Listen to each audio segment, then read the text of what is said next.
নামের মধ্যে দিয়ে বড় হচ্ছে ছেলেটা। বিহারী বেশ ভক্ত হয়েছে, বড়দেরকে সম্মান করে, শ্রদ্ধা করে। দেখতে দেখতে বিহারীর বয়স হলো 5 বছর। আর ওই 5 বছরে ছেলেটা দেখছে কি ঘরে বড় অভাব। আরে বাবা, ঘরে মানুষ বাড়লে তো অভাব বাড়বে, কিন্তু রোজগার কি আর বাড়ছে? একটা মেয়ে কত রোজগার? অভাব। দুবেলা দুটো পেট পুরে খাবার হয় না। বিহারীর পেট ভরলে মায়ের ভরে না। একদিন মা পরের বাড়ি কাজ করছে, আর সামনের মাঠে বিহারী খেলা করছে বন্ধুদের। খেলা করতে করতে বিহারী দেখতে পেল ওই মাঠের পাশে বেশ একটা বড় রকমের বাড়ি আছে। বাড়িটা সামনে একটা গোশালা আছে। গোশালা মানে গোয়াল ঘর, বেশ বড় বড় গাভী বাঁধা আছে। খেলা ছেড়ে দিয়ে বিহারী ছুট দিয়ে গেল সেই ঘরের সামনে গিয়ে চিৎকার করছে, বাবু বাড়িতে কে আছো বাবু? একবার বেরিয়ে এসো না বাবু। কে কে তুই? আমার নাম বিহারী। কি চাই তোর? ও বাবু, তোমার ঘরে আমায় একটা কাজ দেবে। এখন বাবা একটা ছোট্ট 5 বছরের ছেলে যদি এসে বলে একটা কাজ দাও, তুমি কি দেবে? কি ভাববে? হয়তো খেলার ছলে কোথাও শুনেছে। তুই কি কাজ করবি? যা খেলা করবি, যা খেলা করবি, বসে বসে কাজ করে যাবে। তাড়িয়ে দিচ্ছি। বিহারীকে যখন তাড়িয়ে দিচ্ছে, ছোট্ট ছেলেটা ওই ঘরের চৌকাঠটার বাইরে দাঁড়িয়ে দাঁড়িয়ে কাঁদছে। দাও না ও বাবু, দাও না একটা কাজ। ও বাবু যাই ফিরিয়ে দিও না বাবু, দাও না একটা কাজ, আমার ঘরে ভারী। ও বাবু, বাবু দাও। ছেলেটা যখন কাঁদছে, বাবুর স্ত্রী ঘরের যিনি মালকিন বেরিয়ে এসেছে। কে গো ছেলেটা? দেখো না, তখন ধরে তাড়াচ্ছি, বলছে কাজ দাও, কাজ দাও। বাহ, ভারী মিষ্টি দেখতে তো ছেলেটাকে।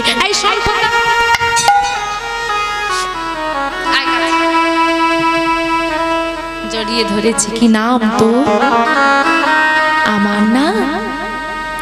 আমার নাম বিহারী লাল। বাহ, সুন্দর না? কি চাই তো? ও মা, তোমার ঘরে আমায় একটা কাজ দেবে। মা হেসে বলছে, বাড়িতে কি মা বকেছে? রাগ করে চলে এসেছে? না তো।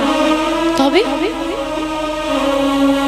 এই বয়সে তুমি পাঠশালায় যাবে, পড়াশোনা করবে, খেলাধুলো করবে। কাজ করার জন্য সারা জীবন পড়ে আছি বাবা। কর্ম সবাইকে করতে হয়, কিন্তু প্রত্যেকটা কর্মের একটা নির্দিষ্ট সময় আছে। এখন তো তোমার কাজ করার বয়স না। মানা, আমার কাজের ভারী দরকার। কেন দরকার? আমার ঘরে যে বড় অভাব। বাহ বাহ, ছেলের যে মনে ভাবনা এসেছে ঘরে অভাব, কাজ করতে হবে, এতেই তোর মা ধন্য। কি কাজ করবি তুই? কেন? তোমার ঘরের ওই গাভীগুলো ছোট, তুই পারবি? কেন পারবো না? সত্যি করে বলতো বাবা, তুই এরকম করে কাঁদছিস, বলছিস কাজ করব। কাজের তোর কি দরকার? কেন কাজ করতে চাস? কেন জানো মা গো, আমার বাবা নেই গো। মা, আমার বাবা নেই। তুমি বলছো পাঠশালায় যেতে, আমারও ভারী ইচ্ছে করে পাঠশালায় যাবে, কিন্তু যে মানুষটা হাতে ধরে পাঠশালায় নিয়ে যায় সেই মানুষটা তো আমার জীবনে নেই। আমি এখানে কি করে এলাম জানো? এই যে বন্ধুরা খেলা করছে এদের সঙ্গে এসেছি। আমার দুঃখ কি জানো মা, খেলতে খেলতে যখন সূর্যটা ডুবে যায়, চারিদিক অন্ধকার হয়ে যায়, আমার সব বন্ধুদেরকে খুঁজতে খুঁজতে তার বাবা জানো এতদিন হয়ে গেল, কই খেলার মাঠে দেরি হলে তো আমার বাবা কোনোদিন আমায় নিতে আসে। বলতে পারো আমার প্রতি আমার বাবার কেন এত অভিমান? কি অপরাধ করেছি আমি, কি অপরাধ করেছি? তোর বাবা কোথায়? মায়ের মুখে শুনেছি বাবা নাকি অনেক দূরে চলে গেছে, আর কোনোদিন আসে। হ্যাঁ তোর মা কোথায়? মা মা পরের বাড়ি কাজ করে, যা দাদি আমার পেট ভরলে আমার মায়ের দাও না মা একটা কাজ, তোমার ঘরে কাজ করে আমি আমার মায়ের অভাবটা নিতাই গৌর হরি হরি দাও না মা একটা। তোর মায় অনেক পূর্ণ করে অনেক সাধনা করে তোর মতো ছেলেকে গর্বে ধরেছে। মায়ের প্রতি আমার ভালোবাসা কত জনার হয় রে। বেশ তুই গরু চড়াবি, বেশ আজ থেকে তুই আমার ঘরে গরু চড়া। কবে থেকে আসবো? কাল থেকে। ঘরে ফিরে এলো বিহারি। মা আমি একটা কাজ পেয়েছি। কি কাজ? গরু চড়ানোর কাজ। বিহারি এতটুকু ছেলে তুই, আমি আজও বেঁচে আছি, আমি বেঁচে থাকতে তুই যাবি? না না তুই পারবি না, আমি তোকে যেতে দেব। মা একটা দিন যেতে দাও, যদি আমি না পারি কথা দিলাম পরের দিন থেকে আর যাব। ভগবানের যোগাযোগটা দেখুন বাবা। পরের দিন সকাল বেলা মায়ের চরণে প্রণাম করে বিহারি কাজে যাচ্ছে। বাবা শোন, যেখানে বিপদে পড়বি বিপদ ভঞ্জন মধুসূদনকে ডাকে। আমাকে ডাকলে আমি যেতে পারবো না, মানুষকে ডাকলে তারা স্বার্থপর। একমাত্রই মধুসূদন আছে, দয়াময় আছে, যে নিঃস্বার্থে ভক্তদের রক্ষা করে। বেশ মায়ের চরণে প্রণাম করে গাভী নিয়ে আজকে মাঠে মাঠে চড়াচ্ছে ছোট্ট বিহারি। আর মা বলে দিয়েছে মুখে যেন দয়াময়ের নাম থাকে, কারণ নাম যদি নেওয়া যায় বিপদ শত হাত দূরে থাকে। ওই নাম গাইছে আর গাভী চড়াচ্ছে, বদনে গাইছে। কি গাইছে? আধার যাবি একা আমি খুঁজি গো তোমার, হাত ধরে বার করে নিও গোয়া দয়া, হাত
হবে না। আর চিতায় যখন তোমার দেহটা জ্বলবে, তোমাকে একাকেই যেতে হবে, কেউ সঙ্গের সাথে হবে। তাই বলছি, মাতা পিতা ভগিনী ভ্রাতা দুটি দিনের দেখা,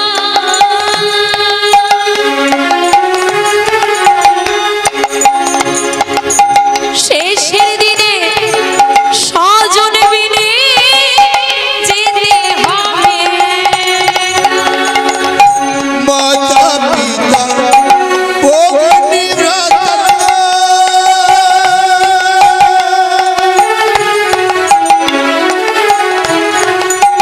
দুদিন দিনের দেখা,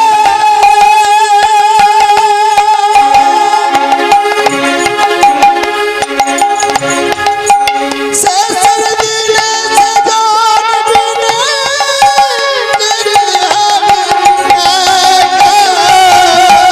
ভক্ত জনের চরণে,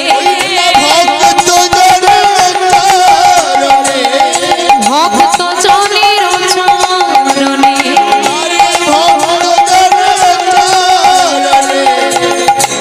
যেন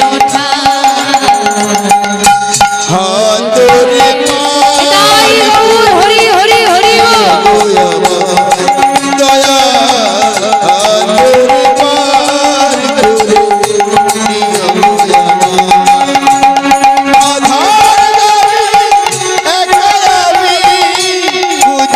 তোমার